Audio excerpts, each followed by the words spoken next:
Hey everyone, welcome back to my YouTube channel. ಇವತ್ತು ಫುದ್ಕ ರಾಗಿ ಮುದ್ದೆನ ಹೇಗೆ ಮಾಡೋದು ಅಂತ ನಾನು ತೋರಿಸ್ಕೊಡ್ತೀನಿ. ಈ ರೆಸಿಪಿ ಅಂತೂ ವೆಯ್ಟ್ ಲಾಸ್ ಮಾಡೋರಿಗೆ ಮತ್ತು ಡಯಟಲ್ಲಿರೋರಿಗೆ ತುಂಬ ಒಳ್ಳೆಯ ರೆಸಿಪಿ.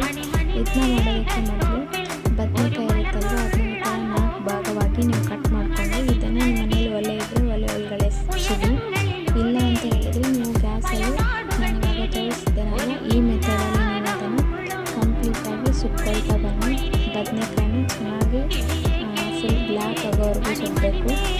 ಅದು ಕಂಪ್ಲೀಟಾಗೆಲ್ಲ ಸುಟ್ಟಾದ್ಮೇಲೆ ಅದು ಸಿಪ್ಪೆ ಬೇರೆ ಆಗುತ್ತೆ, ಸಪ್ರೇಟ್ ಆಗುತ್ತೆ. ಸೊ ಆವಾಗ ಬದನೆಕಾಯಿ ಕಂಪ್ಲೀಟಾಗಿ ಸುಟ್ಟಿದೆ ಅಂತ ಅರ್ಥ.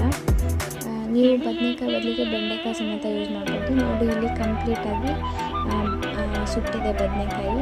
ನೆಕ್ಸ್ಟು ಇಲ್ಲಿ ಮೆಣಸಿನ್ಕಾಯಿನ ಈ ಥರ ಸಣ್ಣದಾಗಿ ಕಟ್ ಮಾಡಿಕೊಂಡು ಸ್ವಲ್ಪ ಆಯಿಲ್ ಹಾಕಿ ಆಯಿಲಲ್ಲಿ ಈ ಥರ ಮೆಣಸಿನ್ಕಾಯಿನ ಫ್ರೈ ಮಾಡಿ, ಅದು ಕಂಪ್ಲೀಟಾಗಿ ಫ್ರೈ ಆದಮೇಲೆ ಈ ಥರ ಕಾಣುತ್ತೆ. ನೆಕ್ಸ್ಟು ನೀವು ಇವಾಗ ಇಲ್ಲಿ ಸುಟ್ಟಿರೋ ಬದನೆಕಾಯಿ, ಜೀರಿಗೆ, ಬೆಳ್ಳುಳ್ಳಿ ಮತ್ತು ಸ್ವಲ್ಪ ಕೊತ್ತಂಬರಿ ಸೊಪ್ಪು ಮತ್ತು ಮೆಣಸಿನ್ಕಾಯಿ ಇಷ್ಟನ್ನು ನಾನು ತೊಗೊಂಡಿದ್ದೀನಿ. ಇದನ್ನೆಲ್ಲ ನೀವು ಇವಾಗ ಕುಟ್ಟಬೇಕು. ನಿಮಗೆ ಕುಟ್ಟೋಕ್ಕೆ ಟೈಮ್ ಇಲ್ಲ ಅಂತ ಹೇಳಿದರೆ ನೀವು ಇದನ್ನೆಲ್ಲ ಸೇರಿಸ್ಕೊಂಡು ಮಿಕ್ಸಿ ಮಾಡ್ಬೋದು. ಬಟ್ ಕುಟ್ಟಿದರೆ ಟೇಸ್ಟ್ ಚೆನ್ನಾಗಿರುತ್ತೆ.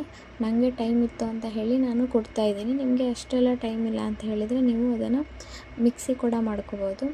ನಾನಿಲ್ಲಿ ಬದನೆಕಾಯಿನ ಮೊದಲಿಗೆ ಈ ಥರ ಕಂಪ್ಲೀಟಾಗಿ ಜಜ್ಕೋತಾ ಇದ್ದೀನಿ. ನೋಡಿ, ಈ ಥರ ನೀವು ಎಲ್ಲನೂ ಅದನ್ನು ಜಜ್ಕೋಬೇಕು. ಈ ಥರ ಆದಮೇಲೆ ನಾನು ಇದನ್ನ ಒಂದು ಪಾತ್ರೆಗೆ ತೆಗೆದಿಟ್ಕೋತಿದ್ದೀನಿ. ನೀವು ಫುಲ್ ನುಣ್ಣಗೆ ಏನು ಜಜ್ಜೋದು ಬೇಡ, ಒಂದು ತರಿಯಾಗಿ ಜಜ್ಜಿದ್ರೆ ಸಾಕು. ನೆಕ್ಸ್ಟು ನಾನಿಲ್ಲಿ ಹಸಿ ಮೆಣಸಿನ್ಕಾಯಿನ ಮತ್ತು ಜೀರಿಗೆ ಇತ್ತಲ್ವ, ಜೀರಿಗೆನೂ ಸಮೇತ ಹಾಕಿ ಅದನ್ನು ಸಮೇತ ನಾನಿವಾಗ ಕುಟ್ಟುತ್ತಾ ಇದ್ದೀನಿ. ಜೀರಿಗೆ, ಹಸಿ ಮೆಣಸಿನ್ಕಾಯಿನ ಹಾಕಿ ಅದನ್ನು ಸಮೇತ ನೀವು ಈ ಥರ ಕುಟ್ಟಿದ್ದಾದಮೇಲೆ ಅದು ಫೈನಲಾಗಿ ಈ ಥರ ಕಾಣುತ್ತೆ.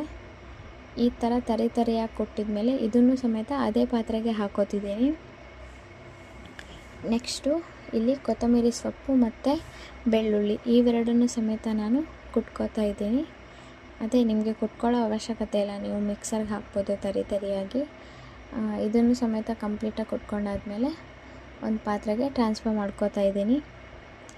ಇದೆಲ್ಲ ಆದಮೇಲೆ ನೀವು ಇದಕ್ಕೆ ಹುಳಿನ ನೆನೆಕಿಟ್ಕೊಂಡಿರಬೇಕು. ಒಂದಿಷ್ಟು ಸ್ವಲ್ಪ ಜಾಸ್ತಿನೇ ನೆನೆ ಇದು ಹುಳಿಯಾಗಿದ್ರೇ ಚೆಂದ. ಫುದ್ಕ ಹುಳಿಯಾಗಿದ್ರೇ ಟೇಸ್ಟ್ ಆಗಿರುತ್ತೆ.